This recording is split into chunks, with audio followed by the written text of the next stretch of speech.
সম্মানিত উপস্থিতি, আল্লাহ রাব্বুল আলামিন পবিত্র কোরআনের মধ্যে বলেছেন, ওয়ামা খলাকুতুল জিন্না ওয়াল ইনসা ইল্লা লিয়াবুদুন, অর্থাৎ আমি মানুষকে সৃষ্টি করেছি একমাত্র আমার ইবাদত করার জন্য। কিসের জন্য?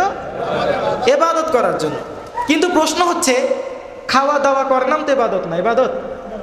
পেশাব পায়খানা করার নাম, কৃষিকাজ করার নাম, ছেলে মেয়েদেরকে স্কুল কলেজে পড়ার নাম তো ইবাদত না? তাহলে এগুলো আমরা করি কেন? প্রশ্ন আছে না? এই সব কিছুর উদাহরণ আমি একটি সহজভাবে দিতে চাই। সেটা হচ্ছে, আজকে যে আপনারা এই তাফসীর কোরআন মাহফিল আয়োজন করছেন, এই মাইকের নাম কি ওয়াজ? এটা মাইক না? এই চেয়ারের নাম কি ওয়াজ? এটা কি চেয়ার না? ঠিক তেমনিভাবে এই সকল কিছুর আয়োজন কেন করা হয়েছে? একমাত্র ওয়াজের সুবিধার জন্য, ঠিক না? সব কিছুর আয়োজন কেন করা হয়েছে? এই মাইক না থাকলে আপনারা আবার শুনতেন না। এগুলো করা হয়েছে একমাত্র ওয়াজের সুবিধার জন্য। যদি আজকের এই তাফসীর কোরআন মাহফিল সফল হয়, তাহলে ওয়াজের চেয়ারের খরচে ওয়াজের সব পাওয়া যাবে, ঠিক কিনা? ঠিক তেমনিভাবে আমরা এই স্কুল কলেজে এবং মাদ্রাসাতে আমার ছেলে মেয়েদেরকে পড়াই, এটি ইবাদতের অংশ নয়, কিন্তু এগুলো করি কেন? একমাত্র ইবাদতের সুবিধার জন্য। আপনি দেখেন, খাওয়া দাওয়া যদি আপনি 24 ঘন্টার জন্য বন্ধ করে দেন, আপনি ইবাদত করতে শান্তি পাবেন? কখনোই পাবেন না। সুতরাং এগুলো সব কিছু করি কেন? একমাত্র ইবাদতের সুবিধার জন্য। এই ইবাদতের মধ্যে সর্বশ্রেষ্ঠ সর্বমূল ইবাদত হচ্ছে নামাজ। কি সর্বশ্রেষ্ঠ ইবাদতের নাম? কি? নামাজ। এই নামাজ যদি ঠিক না থাকে, আপনি কখনো পরিপূর্ণভাবে মুমিন হিসেবে গণ্য হবেন না। আওয়াজ দিয়ে বলতে হবে, কি মুমিন হতে পারবেন? যদি আপনি নামাজ না পড়েন, তাহলে কখনো জান্নাত দিতে পারবেন? আপনার যদি নামাজ ঠিক থাকে, তাহলে ইবাদতের সকল কাজেই আপনি সওয়াব পাবেন। এই নামাজ যদি আপনার ঠিক না থাকে, তাহলে আপনি যত ইবাদত করেন না কেন, আপনার কোনো ইবাদতই আল্লাহর কাছে গ্রহণযোগ্য হবে না। সুতরাং সম্মানিত উপস্থিতি, এই নামাজই যেহেতু সর্বশ্রেষ্ঠ একটি ইবাদত, কাজেই এই নামাজ ঠিক থাকলে যেহেতু ইবাদতের মধ্যে সমপরিমাণ সওয়াব পাওয়া যাবে, এই জন্য রাসূলুল্লাহ সাল্লাল্লাহু আলাইহি সাল্লাম বলেছেন, যে ব্যক্তি এশার নামাজ জামাতের সাথে পড়লো, কিসের নামাজ? এশার নামাজ জামাতের সাথে পড়লো, সকল কাজকর্মগুলো ঠিক থেকে আগে যে 4 ওয়াক্ত রয়েছে, ওই 4 ওয়াক্ত ঠিক রেখে এশার নামাজ যে ব্যক্তি জামাতের সাথে পড়বে, আল্লাহ রাসূল সাল্লাল্লাহু আলাইহি সাল্লাম বলেছেন, তার অর্ধেক রাতের ঘুম তার ইবাদতের মধ্যে সওয়াব হয়ে যাবে। এবং বাকি যে ফজরের নামাজও যে ব্যক্তি জামাতের সাথে আদায় করবে, নবীর তরিকা অনুযায়ী, আমার আল্লাহ রাসূল সাল্লাল্লাহু আলাইহি সাল্লাম বলেছেন, সে ব্যক্তি ঘুমাইলো কার জন্য? নিজের জন্য। ঘুমাইলো কার জন্য? নিজের জন্য। ঠিক তেমনিভাবে যে ব্যক্তি এশার নামাজ জামাতের সাথে পড়লো এবং ফজরের নামাজ জামাতের সাথে পড়লো, এই ব্যক্তি যে মাঝখান যে এত ঘুমাইলো, আল্লাহ রাসূল সাল্লাল্লাহু আলাইহি সাল্লাম বলেছেন, তার সকল রাতের ঘুম তার ইবাদতের মধ্যে সওয়াব হয়ে যাবে। কাজেই ইবাদতের সওয়াবে নামাজের সওয়াব। নামাজ ঠিক থাকলে ইবাদতের সকল কাজে আপনি কি নামাজ সমপরিমাণ, যে আপনি নামাজ যদি ঠিক রাখেন, তাহলে ইবাদতের সকল কাজে কি থাকবে? সওয়াব পাবেন। একজন মুসলমান ব্যক্তির জন্য সর্বপ্রথম ফরজ কাজ হচ্ছে নামাজ পড়া। কি? আওয়াজ দিয়ে বলতে হবে, সর্বপ্রথম ফরজ কাজ কি?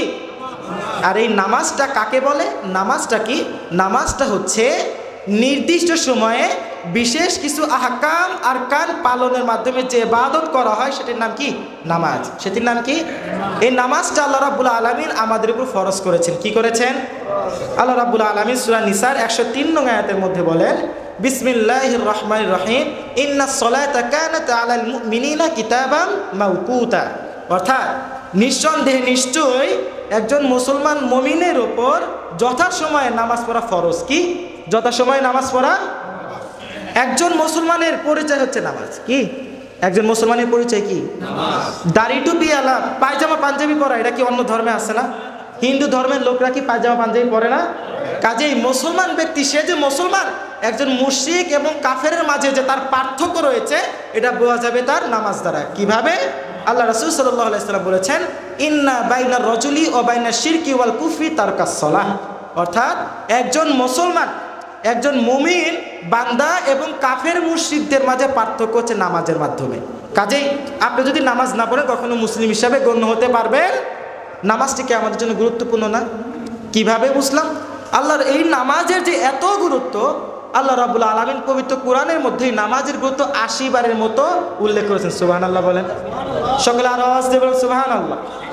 কতবার উল্লেখ করেছে? 80 বার। এবং হাদিস শরীফেও প্রায় শতাধিকের উপরে এই নামাজ সম্পর্কে আল্লাহ রাসূল সাল্লাল্লাহু আলাইহি সাল্লাম হাদিসের মধ্যে বর্ণনা করে দেন। সুবহানাল্লাহ বলবেন না? এবং এই নামাজ যে একটি গুরুত্বপূর্ণ বিষয়, ঠিক তেমনিভাবে ইসলামের মধ্যে 5টা স্তম্ভ রয়েছে। কয়টা স্তম্ভ? আওয়াজ দিয়ে বলতে হবে, কয়টা? আল্লাহ রাসূল সাল্লাল্লাহু আলাইহি সাল্লাম বলেছেন, বুনিয়াল ইসলামু আলা খামসিন শাহাদাতি আল্লা ইলাহা ইল্লাল্লাহ ওয়া আন্না মুহাম্মাদান আবদুহু ওয়া রাসূলুহু ওয়া ইকামিস সালাহ ওয়া ইতাইজ যাকাত ওয়া হজ্জিল বাইত ওয়া সাওমি রমাদান। আমি আপনাদের মাঝে আগেই বলেছি, একজন ব্যক্তি মুসলমান হওয়ার পর তার উপর সর্বপ্রথম কি? নামাজ। প্রথমে আপনি কালেমা সাক্ষ্য দিলেন। মনে রাখতে হবে, দেয়ার আর 5 পিলার্স অফ ইসলাম। ইসলামের 5টা স্তম্ভ। Number 1 is there is no god but Allah and Muhammadur Rasulullah sallallahu alaihi wasallam is the messenger of Allah. প্রথমে আপনি সাক্ষ্য দিয়ে দিলেন যে আল্লাহ ছাড়া কোনো ইলাহ নেই এবং মুহাম্মদ রাসূলুল্লাহ সাল্লাল্লাহু আলাইহি ওয়াসাল্লাম আল্লাহ তাআলার বান্দা ও রাসূল। আপনি দেখেন যে আমার প্রথম কথাটার সাথে দ্বিতীয়টা মিল আছে কিনা। আপনি মুসলমান হয়ে গেছে, তারপর আপনার দ্বিতীয়টা কি? ওয়া ইকামিস সালাহ। কি? ওয়া ইকামিস সালাহ, নামাজ কায়েম করা। তো নামাজ কি গুরুত্বপূর্ণ বিষয় না? আপনারা লিখে রাখেন, যদি কোনো ফোন থেকে রেকর্ড করে রাখেন। সেটা হচ্ছে, একটি সমাজ থেকে যদি দুর্নীতি দূর করতে চান, একটি সমাজ থেকে যদি বেহায়াপনা দূর করতে চান, একটি সমাজ থেকে যদি খারাপি যত কর্মকাণ্ড রয়েছে সেগুলো দূর করতে চান, সেই রোগের একমাত্র মহা ঔষধ হচ্ছে নামাজ। কি সেই রোগের মহা ঔষধের নাম কি? এটা দলিল কি? এটা কথা কি ভুল বলেছি? এটা হচ্ছে আল্লাহ রাব্বুল আলামিন পবিত্র কোরআনের মধ্যে বলেছেন, ইন্নাস সালাতা তানহা আনিল ফাহশাই ওয়াল মুনকার। কি? ইন্নাস সালাতা তানহা আনিল ফাহশাই ওয়াল মুনকার। নিশ্চয় নামাজ যাবতীয় পাপ কাজ এবং পানাহার থেকে বিরত রাখে। সুবহানাল্লাহ বলবেন না? কাজেই যদি একটা সমাজ থেকে খারাপ কাজ দূর করতে চান, কি করতে হবে? নামাজ পড়তে হবে। গুনাহ থেকে বেঁচে থাকতে হলে কি করতে হবে? নামাজ পড়তে হবে। আমার আল্লাহ রাসূল সাল্লাল্লাহু আলাইহি ওয়াসাল্লাম বলেছেন, সেটা হচ্ছে মাসালুস সালাওয়াতিল খামিসি কামাসালি নাহরিন জারিন খামরিন আলা বাবি আহাদিকুম ইয়াকতাসিলু মিন খামসা সানাওয়াত। অর্থাৎ তোমাদের বাড়ির পাশ দিয়ে একটা নদী এবং সেটাতে যদি দৈনিক 5 বার গোসল করে, মুসলিম ভাইরা আপনারা শুনবেন, একটা বা আপনাদের বাড়ির পাশ দিয়ে একটা নদী এবং সেটাতে দৈনিক 5 বার গোসল করে, তাহলে তার শরীরে কোনো ময়লা থাকবে? আপনারা বলেন, ময়লা থাকবে? ঠিক আবার আল্লাহ রাসূল সাল্লাল্লাহু আলাইহি ওয়াসাল্লাম বলেছেন, ঠিক তেমনিভাবে যে ব্যক্তি 5 ওয়াক্ত নামাজ জামাতের সাথে পড়বে, ঠিক তেমনিভাবে আল্লাহ রাব্বুল আলামিন তার সমস্ত গুনাহকে মাফ করে দেবেন। সুবহানাল্লাহ আসতে বলেন। ঠিক আছে, তাহলে নামাজ পড়া দরকার আছে কি নাই? সেই মুমিন ব্যক্তি কত বড় সৌভাগ্যবান, কত বড় সফল কাম। আমরা আল্লাহ রাসূল সাল্লাল্লাহু আলাইহি ওয়াসাল্লাম বলেছেন, মান হাফাযা আলাইহা কানাত লাহু নূর ওয়া বুরহানা ওয়া নাজাতান ইয়াউমাল কিয়ামাহ। সুবহানাল্লাহ। মান হাফাযা আলাইহা কানাত লাহু নূর। যে ব্যক্তি নামাজ জামাতের সাথে পড়বে, কাল কিয়ামতের দিন এই নামাজ তার জন্য নূর হবে। নূর। সুবহানাল্লাহ বলেন। ওয়া বুরহানা, তার জন্য ঈমান এবং ইসলামের এটি সাক্ষী হবে। সুবহানাল্লাহ। ওয়া নাজাতান ইয়াউমাল কিয়ামাহ, কাল কিয়ামতের ময়দানে এটি তার জন্য নাজাতের উসিলা হয়ে যাবে। এটা কি? নামাজ। এবং ওই ব্যক্তি কত না দুর্ভাগা যে ব্যক্তি নামাজ পড়ল না। কিভাবে? আল্লাহ রাসূল সাল্লাল্লাহু আলাইহি ওয়াসাল্লাম পরবর্তীতে বলেছেন, ওয়ামান লাম ইউহাফিজ আলাইহা লাম ইয়াকুন লাহু নূর ওয়ালা বুরহানা ওয়ালা নাজাতান ইয়াউমাল কিয়ামাহ। কাজেই যে ব্যক্তি নামাজ পড়বে না, কাল কিয়ামতের ময়দানে এই নামাজ তার জন্য নূর, আলো হবে না। নাউজুবিল্লাহ। এবং তার জন্য ঈমান এবং ইসলামের সাক্ষী হবে না। ওয়ালা নাজাতান ইয়াউমাল কিয়ামাহ, এবং কাল কিয়ামতের ময়দানে এটি তার জন্য নাজাতের উসিলাও হবে না। নাউজুবিল্লাহ। কাজেই আপনি যদি 5 ওয়াক্ত নামাজ জামাতের সাথে পড়েন, কাল কিয়ামতের ময়দানে এটা আপনার জন্য কি হবে? আলো হবে এবং নাজাতের উসিলা হয়ে যাবে। নামাজ পড়বো তো ইনশাআল্লাহ। আল্লাহ কবুল করুন, বলেন আমিন। এই নামাজ পড়ার জায়গা কোথায়? মসজিদে। একজন পুরুষের জন্য আল্লাহ রাসূল সাল্লাল্লাহু আলাইহি ওয়াসাল্লাম বলেছেন, আমি সেই ঘর আগুন দিয়ে পুড়ায় দিতাম যদি সেই ঘরে নারী কিংবা শিশু না থাকতো। কেন? কারণ নারীদের জন্য কি নাই? জামাত ফরজ নাই এবং পুরুষের জন্য নামাজ ফরজ নাই। যদি এরা না থাকতো তাহলে আমি ওই ঘর আগুন দিয়ে পুড়াই দিতাম। কেন? একজন পুরুষ মানুষ সে মসজিদে এসে নামাজ পড়ে না, সেই জন্য। কাজে পুরুষদের জন্য নামাজ কোথায় এসে পড়তে হবে? আমার আল্লাহর সবচেয়ে প্রিয় জায়গার নাম হচ্ছে মসজিদ। কি? হাদিসের মধ্যে এসেছে, আহাব্বুল বিলাদি ইলাল্লাহি মাসাজিদুহা ওয়া বিগাদু বিলাদি আল্লাহি ওয়াসওয়াকুহা। অর্থাৎ আমার আল্লাহ রাব্বুল আলামিনের সবচেয়ে প্রিয় জায়গা হচ্ছে মসজিদ এবং সবচেয়ে খারাপ জায়গার নাম কি? বাজার। কেন বাজার কেন খারাপ জায়গা? বাজার কি খারাপ জায়গা হওয়ার কথা ছিল? কারণ সেখানে তো ভালো আমরা পণ্য বিক্রয় করি, সেখানে গিয়ে আমাদের দৈনিক দ্রব্য আমরা কিনি, সেটা কি খারাপ হওয়ার কথা ছিল? কেন? ওইখানে সবসময় সুদ ঘুষের আদান প্রদান করা হয়, ঠিক কিনা? সেখানে মারামারি করা হয়, বেহায়াপনা করা হয়, গান বাজনা বাজানো হয়, ঠিক কিনা? বাজারের ভিতরে চায়ের দোকান আছে না, সেখানে কি গান বাজনা করা হয় না? বিভিন্ন রাজনৈতিক আলাপ আলোচনা করা হয় না? সবসময় হরগোল লেগেই থাকে। আর মসজিদ কেন আল্লাহর কাছে প্রিয় জায়গা? সেখানে সর্বদা আল্লাহর গুণগান গাওয়া হয়, সর্বদা তাসবিহ তাহলিল করা হয়, 5 ওয়াক্ত নামাজ জামাতের সাথে পড়া হয়। সুবহানাল্লাহ বলবেন না? সেই প্রিয় জায়গাটার নাম কি? মসজিদ। আমার আল্লাহ রাসূলের সময়, আমার আল্লাহ রাসূলের সময় সাল্লাল্লাহু আলাইহি সাল্লাম বলবেন না? আপনি যে একবার সাল্লাল্লাহু আলাইহি সাল্লাম বললেন, এই দুরূদ পড়ার কারণে আল্লাহ রাব্বুল আলামিন আপনার উপর 10 বার রহমত নাজিল করেছে। যখনই পাবেন বিপদ আপদে সবসময় কি করবেন? দুরূদ পড়বেন। এখন খারাপ লাগতেছে, দুরূদ পড়ে ফেলেন, ইনশাল্লাহ আপনি যে টেনশনে থাকবেন না কেন, বিশ্বাস করেন সেটা মুহূর্তের ভিতরে শেষটা হলেও পর্যায়ক্রমে কোনো না কোনো সময় সে আপনার দুর্ভোগটি শেষ হয়ে যাবে। আজ আমরা দুরূদ পড়ব তো ইনশাআল্লাহ। দুরূদের ফজিলত অনেক, যদি দুরূদের ফজিলত সম্পর্কে আলোচনা করা হয় তাহলে আজকে রাত পার হয়ে যাবে। এই দুরূদের কত ফজিলত, কাজে যখনই বসে থাকবেন, যখনই কোনো কাজ করবেন, সাল্লাল্লাহু আলাইহি ওয়াসাল্লাম, সবচেয়ে ছোট দুরূদের নাম কি? সাল্লাল্লাহু আলাইহি ওয়াসাল্লাম। কি বলবেন? সাল্লাল্লাহু আলাইহি ওয়াসাল্লাম। যখনই কোথাও যাবেন, রাস্তাঘাটে গাড়িতে বসে আছেন, সাল্লাল্লাহু আলাইহি ওয়াসাল্লাম, সাল্লাল্লাহু আলাইহি ওয়াসাল্লাম। আল্লাহ সওয়াব দেবে না? আল্লাহ কি সওয়াব অবশ্যই দিবে। কাজেই আমার আল্লাহ রাসূলের সময় মসজিদগুলো ছিল হচ্ছে খেজুরি পাতার ছাউনি। কিসের? খেজুরি পাতার ছাউনির। ছাদগুলো ছিল খেজুরি পাতার ছাউনি। এখন আমাদের ছাদগুলো কিসের? দেয়ালের, ইট সিমেন্টের, টিনের, তাই না? কিন্তু আমার আল্লাহ রাসূলের সময় হচ্ছে খেজুরি পাতার ছাউনি। খেজুরি পাতা দেখেন নাই? ফাঁকা ফাঁকা না? সেখান দিয়ে টপ টপ করে বৃষ্টি পড়লে মাটি ভিজে যাবে কিনা? আর ফ্লোরগুলো ছিল হচ্ছে বালুর। আমার আল্লাহ রাসূলের সময় ফ্লোরগুলো কিসের ছিল? বালুর ছিল। সেই ফ্লোরের উপর, সেই বালুর উপর দাঁড়িয়ে নামাজ পড়তেন আমার আল্লাহ রাসূল সাল্লাল্লাহু আলাইহি ওয়াসাল্লাম। আল্লাহু আকবার বলেন।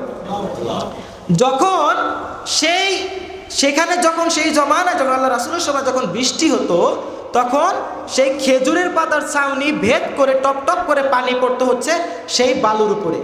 সেই বালুর উপর দাঁড়িয়ে নামাজ পড়তেন আমার আল্লাহ রাসূল সাল্লাল্লাহু আলাইহি ওয়াসাল্লাম। যখন আল্লাহ রাসূল নামাজ শেষ করতেন তখন সাহাবায়ে কেরাম বলতেন যে ওয়ারাইতু আসরাফি তিনি জিবহাতিহি, তখন দেখতাম আমার আল্লাহ রাসূলের নাকে এবং মুখে মাটি লেগে আছে। আল্লাহু আকবার। এবং ঠিক তেমনি ভাবে আমার সাহাবায়ে কেরামরা যখন নামাজ শেষ করতেন, রাসূলও তখন দেখতেন যে সাহাবায়ে কেরামদের নাকে এবং মুখে মাটি লেগে আছে। আল্লাহু আকবার। তার মানে তখন এর দ্বারা কি বোঝা গেল? আমার আল্লাহ রাসূলের সময় মসজিদগুলো ছিল কাঁচা, মুসল্লিগুলো ছিল পাকা। আর এই জমানায় মসজিদগুলো পাকা, মুসল্লিগুলো কাঁচা। কিন্তু আফসোসের বিষয়, আমার উম্মতে মুহাম্মদ রাসূলুল্লাহ সাল্লাল্লাহু আলাইহি ওয়াসাল্লাম, আমরা কি উম্মতে মুহাম্মাদি, আমরা বড় সৌভাগ্যবান। এই উম্মতে মুহাম্মাদি হওয়ার জন্য কত নবী না রাসূলই আল্লাহ তাআলার কাছে দোয়া করেছেন যে আমি যেন আমার রাসূলের মুহাম্মদ রাসূলুল্লাহ সাল্লাল্লাহু আলাইহি ওয়াসাল্লামের উম্মত হতে পারি। আমরা কত বড় সৌভাগ্যবান যে আমরা সেই রাসূলের উম্মত হওয়ার পরেও আমরা পরিপূর্ণভাবে তার তরিকা মতো আমরা চলাফেরা করতে পারছি না। আল্লাহ রাব্বুল আলামিন আমাদেরকে তৌফিক দান করুন। তো আফসোসের বিষয়, আজকে আমার রাসূলের জমানার উম্মতেরা 80% লোকই নামাজ পড়ে না, ঠিক কিনা?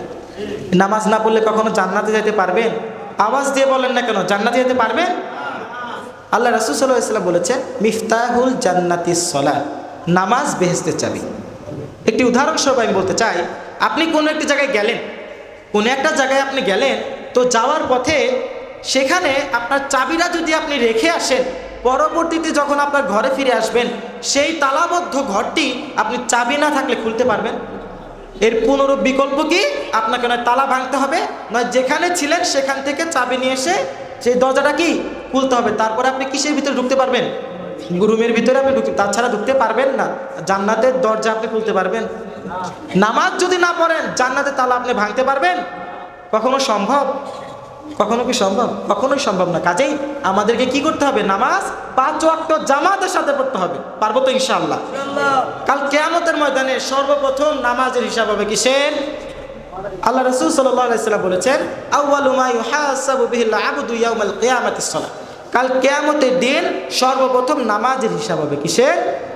যে ব্যক্তি, আল্লাহ রাসূল বলেছেন যে ব্যক্তি নামাজের হিসাবে পার পেয়ে যাবে, আমার আল্লাহ রাসূল বলেছেন সে সকল বিষয়ে পার পেয়ে যাবে। সুবহানাল্লাহ।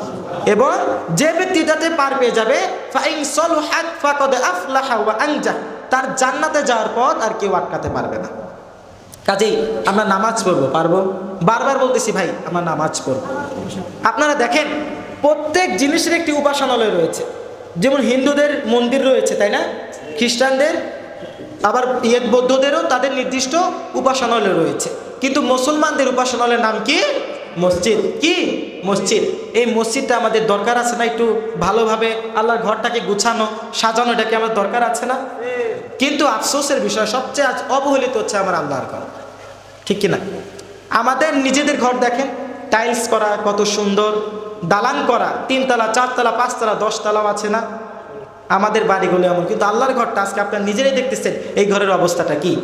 কিন্তু আপনাদের এখানে এমনও রয়েছে যারা ডুপ্লেক্স বাড়িতে থাকে না? তো আমাদের এই আল্লাহর ঘর আবাদ করার দরকার আছে না? আমার আল্লাহ রাব্বুল আলামিন পবিত্র কোরআনের মধ্যে বলেছেন, বিসমিল্লাহির রহমানির রহিম, ইন্নামা ইয়া'মুরু মাসাজিদাল্লাহি মান আমানা বিল্লাহি ওয়াল ইয়াউমিল আখির ওয়া আকামাস সালাতা ওয়া আতাজ যাকাত ওয়া হাজ্জাল বাইত ওয়া সাওমা রমাদান। অর্থাৎ আমার আল্লাহ রাব্বুল আলামিন পবিত্র কোরআনের মধ্যে বলেছেন, ইন্নামা ইয়া'মুরু মাসাজিদাল্লাহ, নিঃসন্দেহে তারাই আল্লাহর ঘর আবাদ করবে যারা আখিরাত এবং আল্লাহর প্রতি বিশ্বাস স্থাপন করেছে। যারা এই ঘর আবাদ করবে তারাই নিঃসন্দেহে সফল কাম। সুবহানাল্লাহ বলেন না?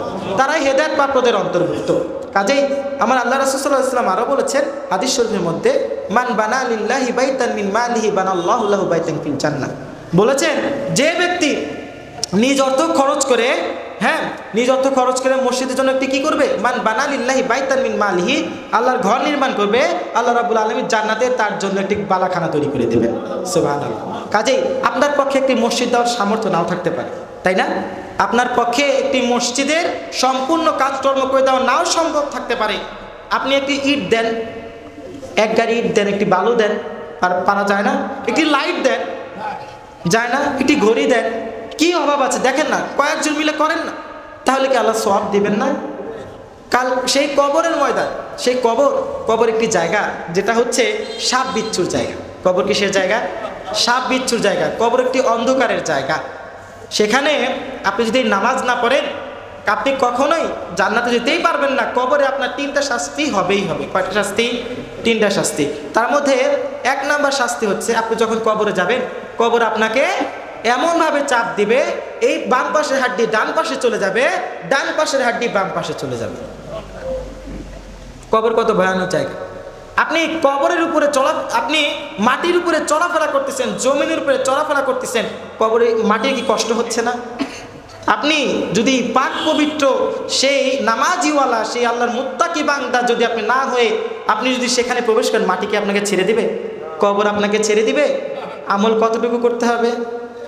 2 নাম্বার শাস্তি হবে, আপনার কবরে আগুন জ্বালিয়ে দেওয়া হবে। আগুন জ্বালিয়ে দেওয়া হবে। আমরা যে দুনিয়াতে যে ভাত মাছ রান্না করে খাই, যে আগুনের তাপে, এই আগুনটা যে জাহান্নাম থেকে কত